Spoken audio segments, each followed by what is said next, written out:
आणि आता न्यूज 18 लोकमत विशेषला सुरुवात करूयात। मनोज जरांगे पाटलांनी शुक्रवारची रात्र नवी मुंबईमध्ये थांबण्याचा निर्णय घेतलाय। मात्र उपोषण सुरूच राहणार असल्याचं स्पष्ट त्यांनी केलेलं आहे। सापडलेल्या 54 लाख नोंदींच्या आधारे सगळे सोयऱ्यांना आरक्षण द्या अशी मागणी जरांगे पाटलांनी केलेली आहे। मात्र मराठा आरक्षणाचा अध्यादेश काढला नाही तर शनिवारी दुपारी आझाद मैदानाबाबत निर्णय घेऊ असं मनोज जरांगे पाटील यांनी स्पष्ट केलंय।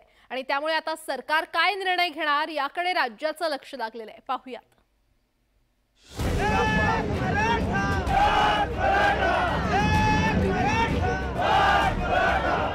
आरक्षणाच्या मुद्द्यावर मनोज जरांगे पाटलांनी पुन्हा एकदा आक्रमक भूमिका घेतली आहे। मात्र आक्रमक भूमिका घेताना सरकारला वेळ देण्याची लवचिकताही मनोज जरांगेंनी घेतली। हैदराबादचं 1884चं गॅझेट लागू करून आरक्षणाचा लाभ द्या अशी भूमिका जरांगे पाटलांनी घेतली। मराठवाडा हा सगळा कुणबी आहे याकडे जरांगे पाटलांनी लक्ष वेधलं। सापडलेल्या 54 लाख कुणबी नोंदींच्या आधारे सगळे सोयऱ्यांनाही प्रमाणपत्र द्या। नोंद मिळालेल्यांनी शपथपत्र करून द्यावं। शपथपत्रात सगळे सोयऱ्यांचा समावेश करावा। हा अध्यादेश काढण्याची मागणी मनोज जरांगे पाटलांनी केली। ज्याची नोंद मिळाली आणि ज्याची नोंद मिळाली नाही, ज्याची नोंद मिळाली त्याच्या गणगोतातील सगळ्या सोयऱ्यांना सुद्धा त्या प्रमाणपत्राच्या आधारावर प्रमाणपत्र द्यायचे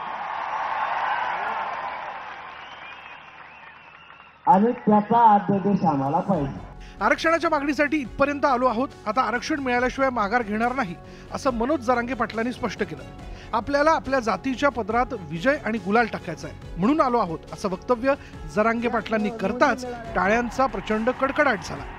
तर सरकार मागण्यांच्या बाबतीत सकारात्मक असल्याचं दीपक केसरकर यांनी स्पष्ट केलं। जरांगे पाटीलांच्या सर्व मागण्या ह्या मान्य झालेल्या आहेत। आदरणीय पाटीलजी खूप सेन्सिटिव्ह आहेत, महाराष्ट्राच्या हिताचा विचार करतील, कारण मागण्या तर मान्य झाल्या।